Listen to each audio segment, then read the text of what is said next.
Imamelodi Sundowns icabanga ukudayisa uPeter Shalulile, umgadli waseNamibia, njengoba ibheka umgadli omusha owindini lokuhwebelana ngabadlali ngoJanuwari.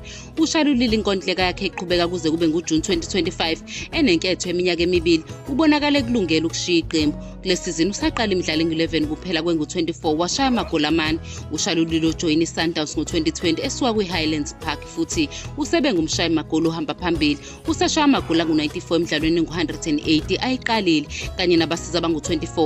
Muva nje usiza iSundowns yanqoba ngo-2-1 ibhekene ne-AS Menyema Union kowe-CAF Champions League. Nokho iSundowns ibheka ukuletha umgadli omusha ngaphansi komqeqeshi uMiguel Cardoso.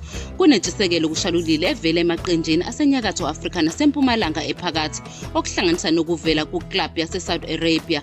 iSundowns ifuna ukuqinisa ukuhlasela kwayo nokudala umqhudelwano ku-Ingram Rainers oseshaya amagoli angu-13 emidlalweni engu-17 selokhu ejoyine leli qembu.